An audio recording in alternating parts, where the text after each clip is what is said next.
அன்பானவர்களே, அன்பு வணக்கங்கள். உங்களிடம் இருக்கிறது இஎஸ்பி பவர் என்ற சக்திகள், அதி அற்புதமான ஆற்றல்கள் உங்ககிட்ட இருக்கு. இறைவன் எல்லா ஜீவராசிகளிலும் அந்த ஆற்றலை வைத்திருக்கிறான். அதே ஆற்றல் உங்களிடம் பல்வேறு பரிமாணங்களில் இருக்கிறது. பலவிதமா அந்த ஆற்றல்கள் இருக்கிறது. இந்த இஎஸ்பி பவர் அப்படின்னா என்ன நீங்க கேட்கலாம். எக்ஸ்ட்ராடினரி சூப்பர் சென்சரி என்று சொல்வார்கள், அல்லது பர்ஃபெக்ஷன் என்று சொல்வார்கள். எக்ஸ்ட்ரா சென்சரி பர்ஃபெக்ஷனை தான் வெளிநாட்டினர் இஎஸ்பி பவர் என்கிறாங்க. அப்படின்னா கேட்குறீங்க, அப்படி என்ன பவர்? அதை தமிழ்ல சொன்னா அதி விசேஷமான, அதி அற்புதமான இந்திரிய ஞான உணர்வுகள்னு பேர். அதுக்கு நம்ம புலன்களுக்கு பேர் இந்திரியம் என்று பெயர். இந்த புலன்கள்ல சில உணர்வுகள் வெளிப்படுகிறது. அந்த உணர்வுகளைத்தான் அவர்கள் இஎஸ்பி பவர் என்று சொல்கிறார்கள். அது என்ன உணர்வுகள் நீங்க கேட்கலாம். அந்த உணர்வுகள் என்பது என்னன்னா உள்ளுணர்வு, இன்ட்யூஷன் என்று சொல்வார்கள் இல்லையா? உள் உணர்வு. ஏதோ ஒண்ணு நடக்க போகுது, எங்கேயோ ஒரு ஊருக்கு போகணும்னு புறப்பட்டுட்டீங்க. ஆனா உங்க உள்ளுணர்வு அது போக விடாம ஏதோ தடுக்குது. வானா இன்னைக்கு நம்ம போக வேணாம், ஆனா நின்று போறீங்க. நீங்க போக இருந்த வாகனம் விபத்திற்கு உள்ளாகிறது. பல செய்திகளை கேள்விப்பட்டிருப்பீங்க. அந்த விமானத்துக்கு போகணும்னு நான் முடிவு பண்ணிட்டேன், அந்த ஃப்ளைட்டுக்கு போகணும்னு முடிவு பண்ணிட்டேன். புறப்படுற நேரத்துல எனக்குள்ள ஏதோ ஒரு உள்ளுணர்வு என்னை தடுத்தது. அதனால நான் அந்த ஃப்ளைட்ல போல. அந்த ஃப்ளைட் விபத்துக்குள்ளாகி அந்த விமானத்துல போனவங்க எல்லாம் இறந்து போயிட்டாங்க சொல்றாங்கல்ல. அது உங்களுக்கு ஒரு எச்சரிக்கையை தருகிறது. அந்த ஆற்றல் உங்ககிட்ட இருக்கு, அந்த உள்ளுணர்வு உங்கள்கிட்ட இருக்கு. அது ஒரு சிலருக்கு வேலை செய்கிறது, ஆனா பல பேருக்கு வேலை செய்வதில்லை. இந்த விலங்கினங்கள் இருக்குது பாருங்க, இந்த மீனா இருந்தாலும், தவளையா இருந்தாலும், எலியா இருந்தாலும், தேரைகளா இருந்தாலும், கூட்டம் கூட்டமா ஒரு இடத்தை விட்டு வேறு இடம் மாறுதுன்னா, பாம்புகள் இதெல்லாம் இடம் மாறும். அப்படி மாறுதுன்னா அந்த இடத்துல பூமி அதிர்ச்சி வரப்போகிறது என்பதை அதற்கு முன்கூட்டியே அந்த இஎஸ்பி பவர் மூலமாக அவை தெரிந்து கொள்ளுகின்றன. அதனால அவை என்ன பண்ணுது? இடம் மாறுகிறது.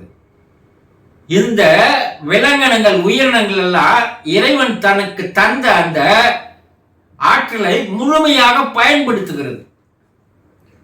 ஆனா நாம தான் அதை முழுமையா பயன்படுத்துறது இல்லை. அதை பயன்படுத்த முடியும். இந்த மெமரி பவர் சொல்றாங்க இல்லைங்களா, ஞாபக சக்தியை அதிகரித்துக் கொள்வதற்கு உண்டான பயிற்சிகள் என்று பயிற்சி வகுப்புகளே நடத்துறாங்க இல்லையா? அது போல இந்த உள்ளுணர்வை வளர்த்துக் கொள்வதற்கு நீங்கள் முயற்சி செய்தால் உங்களாலும் அந்த உள்ளுணர்வுகளை உங்களால் வளர்த்துக் கொள்ள முடியும். அதை நீங்க சரியான முறையில் அந்த பயிற்சிகள் தொடர்ந்து செய்து வர வேண்டும். ஆனா இந்த அதிகமா இந்த உள்ளுணர்வுகள் யாருக்கு கிடைக்குது? யார் அதை பயன்படுத்துறாங்க? யார் அதை முழுமையா வச்சிருக்கிறாங்கன்னா, யோகிகள், முனிவர்கள், ரிஷிகள், சித்தர்கள், ஞானிகள். இவங்களுக்கெல்லாம் அந்த சென்சரி பவர் அதிகமா வேலை செய்யுது. அதனால அவர்கள் தீர்க்க தரிசன பார்வை என்று சொல்லுவார்கள். ஞான பார்வை என்னன்னா, ஏதோ நடக்க போவதை முன்கூட்டியே கூறக்கூடிய ஒரு ஆற்றல் அவர்களுக்கு இருக்கிறது. அப்ப அவர்கள் அதை பயன்படுத்தி வருங்காலத்தில் என்ன நடக்க போகிறது என்பதை முன்கூட்டியே சொல்லிவிடுவார்கள். இந்த வீர பிரம்ம ஐயங்கார்னு ஒருத்தர் இருந்தார். அவர் வாழ்ந்த காலத்துல அவர் இறப்பிற்கு அப்பால் 800 ஆண்டுகளுக்கு அப்பால் என்ன நடைபெற போகிறது என்பதை அப்பொழுதே அவர் சொல்லி அது ஒரு புத்தகமாக வெளியே வந்திருக்குது.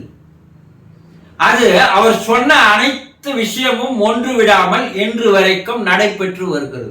எவ்வளவு பெரிய ஆச்சரியம் பாருங்க.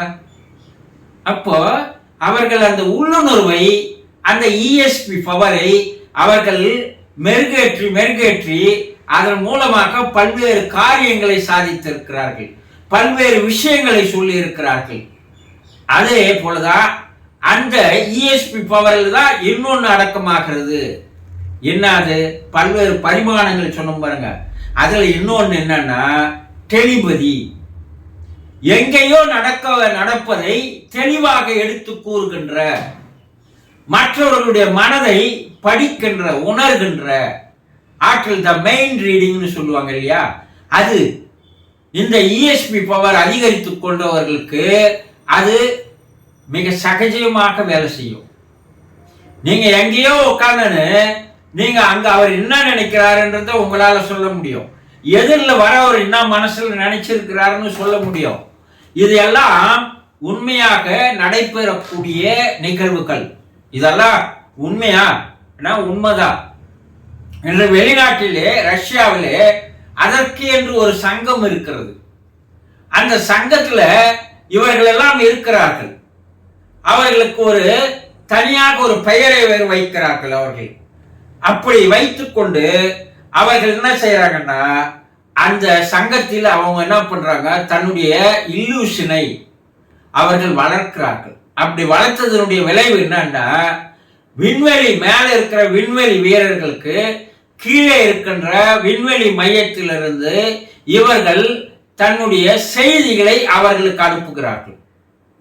அந்த செய்திகள் அலைவரிசையாக அங்க போய் சேர்ந்து அவர்கள் அந்த செய்தியை ரிசீவ் பண்ணின்னு அவர்கள் மறுபடியும் செய்திகளை அனுப்புகிறார்கள். இதுதான் சித்தர்கள் அந்த காலத்துல செய்தாங்க. ஒரு மலையில உட்கார்ந்து வேறொரு மலையில இருக்கிற சித்தருக்கு அப்போ இவர்கள் தன்னுடைய எண்ணங்களை அவர்களுக்கு அனுப்புவார்கள். அவர்கள் அதை ரிசீவ் செய்து இவர்களுக்கு பதிலை அனுப்புவார்கள். இதை பேஸ் பண்ணித்தான் இன்று ரஷ்ய விஞ்ஞானிகள் பெரிய காரியங்களை சாதிக்கிறார்கள். அப்ப உள்ளுணர்வு என்பது உங்ககிட்ட இருக்கு. உங்ககிட்ட அந்த உள்ளுணர்வை வளர்த்து கொள்ளக்கூடிய வகையிலே நீங்கள் உங்களுடைய வாழ்க்கையை மாத்திக்கல, அதனால உங்களுக்கு அது வேலை செய்வதில்லை. டெலிபதி என்பது எங்கேயோ இருப்பவரை நீங்கள் உங்களுடைய எண்ணங்கள் மூலமாக அவரை உங்ககிட்ட அழைக்க முடியும். அதை நீங்கள் வளர்த்துக் கொள்ளலாம். மெயின் ரீடிங் என்பதையே நீங்க வளர்த்துக் கொள்ளலாம். இவையெல்லாம் அதிகமான விசேஷமான இந்திரியங்களுடைய உணர்வின் ஆற்றல்கள் என்று சித்தர்கள் கூறுகிறார்கள். இந்த ஆற்றலைத்தான் வெளிநாடுகளிலே இஎஸ்பி பவர் என்று சொல்கிறார்கள். அனைத்து வித ஆற்றல்கள் உங்ககிட்ட இருக்கு. அந்த தொலைதூர உணர்தல் அதை உங்களால டெவலப் பண்ண முடியும். அதுக்கு 2 பேர் வேணும். ஒருத்தரை எங்கேயோ உட்கார வச்சிடணும், நீங்க இங்க இருக்கணும். நீங்க உங்க மனசால அவருக்கு செய்திகள் அனுப்பணும், அவர் அதை ரிசீவ் பண்ணணும், மறுபடியும் அவர் செய்திகள் அனுப்பணும். உடனே நடந்துருமா? நீங்க கேட்கலாம். பல முயற்சி. ஏன்னா உங்களுடைய ஃப்ரீக்வன்சி அலைவரிசையானது அவர்கிட்ட போய் ரீச் ஆகிறதுக்கு முதல்ல சில பயிற்சிகள் தேவை. அதை அவர் ரிசீவ் பண்றதுக்கு சில பயிற்சிகள் தேவை. தொடர்ந்து நீங்க செய்துக்கினே வந்தீங்கன்னா இதில் வெற்றி கண்டுவிட முடியும். இதுதான் சித்தர்கள் சாதித்தார்கள், யோகிகள் முனிவர்கள் சாதித்தார்கள். இன்று சித்தர்களுடைய அந்த ஃபார்முலாவை வச்சுதான் இன்று ரஷ்ய விஞ்ஞானிகள், விண்வெளி ஆராய்ச்சியாளர்கள் சாதிக்கிறார்கள். இப்போ உங்ககிட்ட அந்த பவர் இருக்கு. அந்த பவரை நீங்க வளர்த்து கொண்டீர்களானால் அதை தீர்க்க தரிசன பார்வை என்று சொல்கிறார்கள்.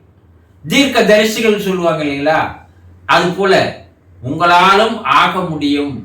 சிறு சிறு பயிற்சிகள் மூலமாக, ரொம்ப பெருசு இல்லை, சிறு சிறு பயிற்சிகள் மூலமாக. நீங்க யாரோ ஒருத்தர் நினைக்கிறீங்க, அவரை நினைச்சிட்டே இருங்க ஒரு 10-20 நாளைக்கு. இப்போ உங்களுடைய அலைவரிசை அவருக்கு போய் சேர்ந்துக்கினே இருந்ததுன்னா அவர் நிச்சயமாக உங்களோடு தொடர்பு கொள்வார். இது ஒரு சிறு பயிற்சி. இதை தொடர்ந்து கண்டினியூவா செய்யணும், நம்பிக்கை இருக்கணும். அப்போ எங்கேயோ இருப்பவரை உங்களால் அழைக்க முடியும் என்பது இதிலிருந்து நீங்கள் தெரிந்து கொள்ளலாம். உங்ககிட்ட இருக்கிற ஆற்றல்களை வீணாக்காதீர்கள், அதை செய்வதற்கு முயற்சி பண்ணுங்கள். அது பல்வேறு விதமான பரிமாணங்களை, வளர்ச்சியை தந்து உங்களுக்கு அற்புதமான ஆற்றல்களை உங்களுக்கு தரும் என்பதை புரிந்து கொள்ளுங்கள். சந்தோஷம்.